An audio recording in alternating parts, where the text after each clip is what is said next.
नमस्कार, स्वागत है आपका बिहार की खबरों में। मैं हूं आपके साथ सुमन पाल।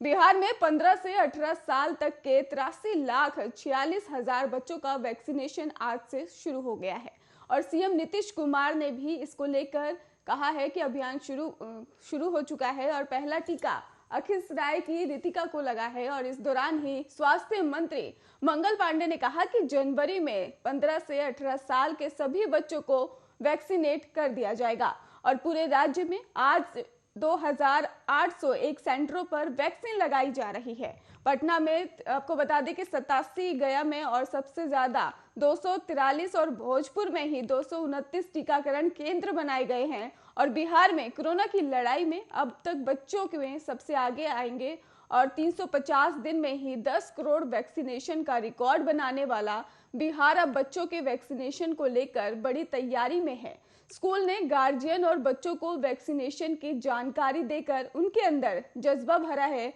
और सरकार और स्वास्थ्य विभाग बच्चों को बड़ों की तरह ही जज्बा दिखाने के लिए तैयार कर रहा है। आपको बता दें कि स्वास्थ्य विभाग से मिली जानकारी के मुताबिक कहा जा रहा है कि बच्चों के वैक्सीनेशन को लेकर जिलों को अलग अलग जोन में बांटा गया है, जिसमें ग्रीन जोन में उन जिलों का रखा गया है जहां 200 से ज्यादा सेंटर है और इसके बाद येलो जोन है जहां 100 से नीचे सेंटर है और जबकि रेड जोन में 50 से कम सेंटर है।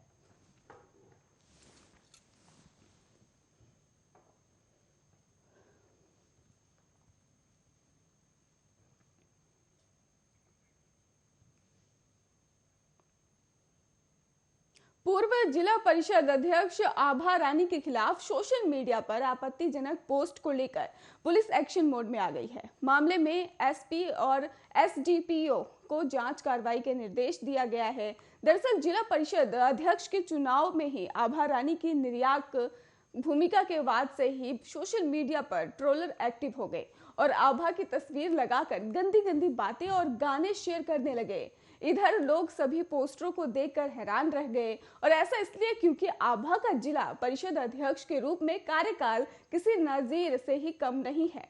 उन्होंने अपने 5 साल के कार्यकाल में ही कभी भी सरकारी गाड़ी और सरकारी ईंधन उपयोग नहीं किया। उन्होंने जिला परिषद में एक ऐसी कार्यशैली विकसित की जिसमें अध्यक्ष के नाम पर किसी ने फूटी कौड़ी कमीशन नहीं ली।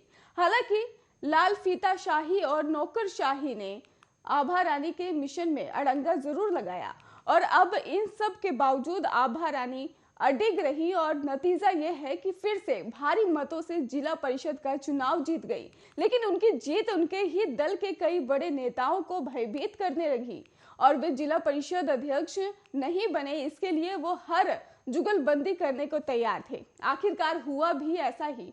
लेकिन जब आभा रानी को लगा कि नेताओं की दांवपेच में वे पिछड़ रही हैं, तो उन्होंने अपनी दलित महिला साथी रानी कुमारी को जिला परिषद अध्यक्ष का ताज पहनाने का अहम भूमिका निभाई।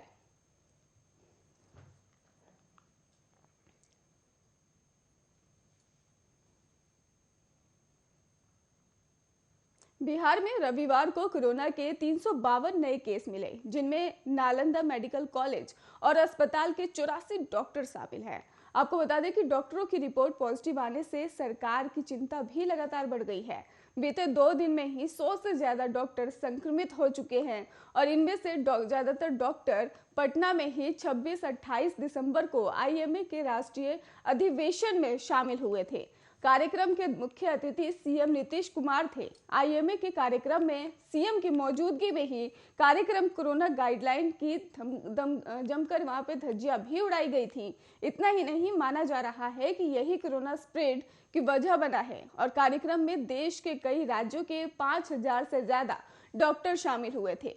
अब डॉक्टरों से ओपीडी और इमरजेंसी में इलाज के दौरान संपर्क में आए मरीजों से कोरोना स्प्रेड का बड़ा खतरा है। और इसके साथ ही कहा जा रहा है कि नालंदा मेडिकल कॉलेज अस्पताल में भी शनिवार को 16 डॉक्टरों की रैपिड एंटीजन रिपोर्ट भी पॉजिटिव आई और इसके बाद रविवार को कैंप लगातार डॉक्टरों की स्क्रीनिंग की गई। इसमें 200 से ज्यादा डॉक्टर और मेडिकल स्टूडेंट्स की जांच की गई, जिसमें 84 लोग पॉजिटिव पाए गए और इसमें सीनियर और जूनियर डॉक्टरों के साथ मेडिकल स्टूडेंट भी शामिल हैं।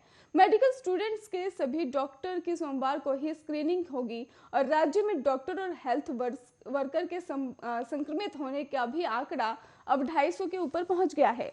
और ये भी बताया जा रहा है कि आईएमए के ही कार्यक्रम में 5000 से भी ज्यादा डॉक्टर जुटे थे और 3 दिनों तक चलने वाले इस कार्यक्रम में देश के कई राज्यों की डॉक्टरों की टीम शामिल हुई थी। डॉक्टरों के पुरस्कार वितरण और भोज के अलावा सांस्कृतिक कार्यक्रम में भी भीड़ दिखाई दी थी और जिस जिम्मेदारी के इस कार्यक्रम में ही कोरोना की गाइडलाइन का पालन नहीं हो पाया था। एसके मेमोरियल से लेकर बापू सभागार में भी डॉक्टरों की भीड़ कोरोना की गाइडलाइन को किनारे करने वाली रही। इतना ही नहीं, बापू सभागार में भी आयोजित आईएमए के कार्यक्रम में तो सीएम नीतीश कुमार की मौजूदगी में ही गाइडलाइन टूटी थी।